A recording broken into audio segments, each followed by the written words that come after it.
A blazing sun beat down on the barren desert landscape, baking the sand until it shimmered like a molten sea of gold. In the distance, jagged mountain peaks clawed at the cloudless sky, their shadows stretching long and lean across the dunes. A lone rider cut a solitary figure against this backdrop, his silhouette etched in the fiery hues of sunset. He was a man possessed of both weariness and resolve, his face creased with the hardships of a long journey, yet his eyes burning with an unwavering determination. His name was Salah al-Din, and he was on a mission of utmost importance. His destination, the city of Aleppo, a bustling hub of trade and culture, also known as the Half-Moon City, due to its shape and its many mosques that resembled crescents. It was here that Salah ad-Din hoped to find the famed scholar Imam al-Shafi, a man whose knowledge was as vast as the desert itself and whose wisdom was as precious as gold. Salah al-Din's quest was far from an ordinary one. He wasn't just seeking the Imam's guidance on some obscure point of law or theology. No, his journey was driven by a far more profound need, the desperate hope of saving his daughter from a life of sin and damnation. She had strayed from the path of righteousness, drawn to the intoxicating allure of the Sufyani sect, a group notorious for their deviant beliefs and practices. To save her, he needed the Imam's help, a man who was not only a scholar but also a beacon of morality and piety. Upon reaching Aleppo, Salah ad-Din wasted no time. He went straight to the Grand Mosque, hoping to catch a glimpse of the Imam there. But his efforts were in vain. The Imam was nowhere to be seen. Undeterred, he turned to the next mosque and then the next, searching every possible place where the Imam might hold court. Each refusal chipped away at his hope, making the task ahead seem more daunting than before. Yet Salah al-Din was a man of faith. He knew that Allah's will was beyond his understanding, and he resolved to accept whatever fate had in store for him. As the day wore on and the sun began its slow descent towards the horizon, Salah ad-Din found himself at the city's edge, weary and disheartened. Just when his resolve was at its lowest ebb, he saw it, a small, unassuming house nestled between two larger structures, and there in front of it stood the Imam, looking out over the sprawling city. The sight of the Imam filled Salah al-Din with a surge of hope. Gathering what little strength he had left, he approached the man, his heart pounding with anticipation. When he finally voiced his desperate plea for help, the Imam listened patiently, his gaze never wavering from the horizon. When the man was done, the Imam turned slowly, his face etched with understanding and compassion. Without a word, he gestured for Salah al-Din to follow him. Inside the house, the Imam led Salah al-Din to a small room where a young woman sat quietly. Her head was bowed, her shoulders slumped, and her hands resting in her lap. Upon seeing her, Salah al-Din's heart clenched. He recognized the familiar silhouette, the graceful neck, the delicate hands, all the features that made his daughter so beautiful, so cherished, and now so lost. With a heavy heart, the man entered the room. The Imam followed closely behind, his presence a silent support in this moment of turmoil. After Salah al-Din broke the news of his daughter's impending marriage to a non-Muslim, the Imam stepped forward, his voice resonating with authority. "I will marry you," he declared, his words echoing in the small room. "What?" exclaimed Salah al-Din. "You are the most learned man in the land, the keeper of our sacred laws. Why would you lower yourself to such a union?" The Imam's response was swift and unwavering. "It is my duty as a Muslim to guide those who have strayed, to lead them back to the path of righteousness." With that, the Imam turned to the woman, his gaze unwavering. "As for you, child," he said gently, "you must know that Allah is most merciful. He has sent me as a sign of hope, a beacon guiding you back to the light." The wedding ceremony took place under the shade of a large tree in the courtyard, its branches heavy with the scent of jasmine and orange blossom. The Imam stood before the couple, his white beard flowing down his chest like a waterfall of wisdom.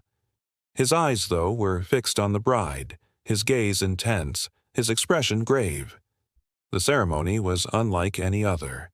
The Imam did not recite from memory. Instead, he spoke extemporaneously, his words flowing like water from a spring, each sentence carrying the weight of ages, each phrase resonating with the truth of eternity. He spoke of the bonds of marriage, of the duties and rights of husband and wife, and of the blessings and responsibilities of family.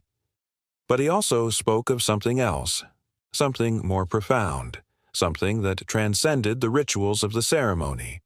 He spoke of the soul, of its purpose and its journey, of the trials and temptations that beset it, and of the mercy and forgiveness of Allah. As the ceremony drew to a close, the Imam turned to the groom, his gaze piercing. "Remember," he said, his voice echoing with authority, "that you are not merely marrying a woman today. You are taking upon yourself the responsibility of safeguarding a soul, of protecting a light. May Allah grant you the strength and wisdom to fulfill your duties."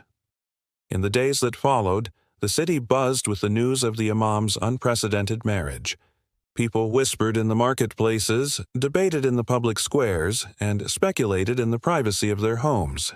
Some questioned the Imam's motives. Others criticized his choice of bride.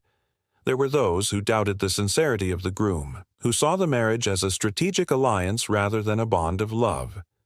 But amidst the cacophony of voices, there was one that stood out, clear and true, the voice of reason and understanding. This was the voice of a young man named Abu Bakr al-Siddiq, a student of the Imam, a man who had dedicated his life to the pursuit of knowledge and the service of others. When the whispers reached him, Abu Bakr did not dismiss them as idle gossip or baseless rumors. He understood that such talk, while hurtful and unfair, was also an opportunity for him to demonstrate the true spirit of Islam, a religion based not on judgment, but on compassion and understanding. So he embarked on a mission to understand the truth behind the Imam's actions, a mission that would lead him to the very heart of human nature, to the depths of despair and to the heights of sacrifice. Abu Bakr sought out the groom, a man named Yusuf, who was known for his piety and integrity. Yusuf had been chosen by the Imam not because of his wealth or status, but because of his character and commitment to the faith.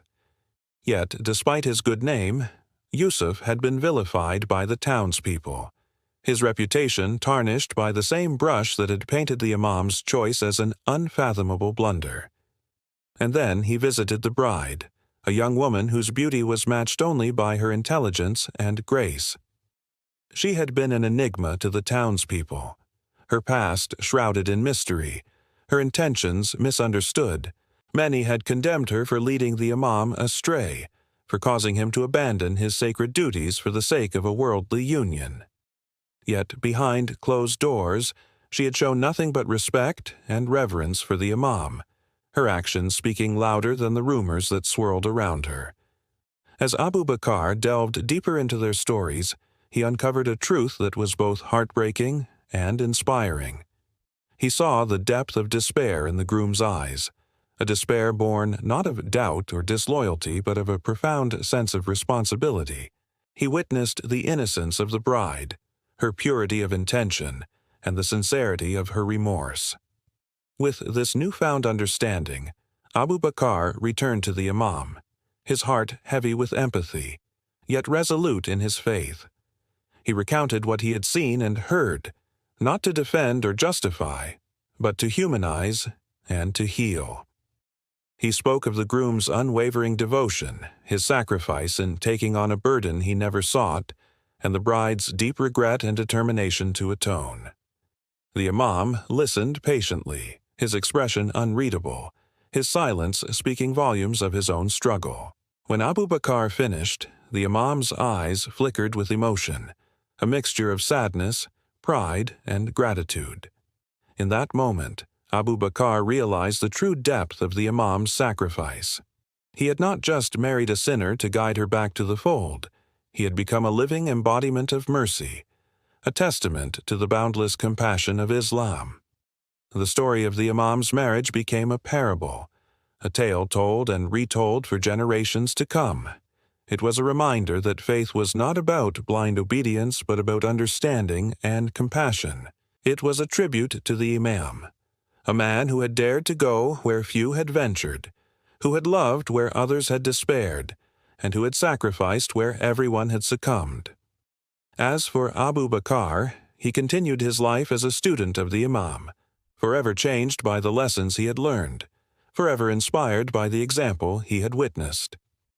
And in the quiet moments of contemplation, he often pondered the words of the Imam, realizing that true wisdom lay not just in knowledge but in the courage to apply it, in the love to embrace it, and in the sacrifice to defend it.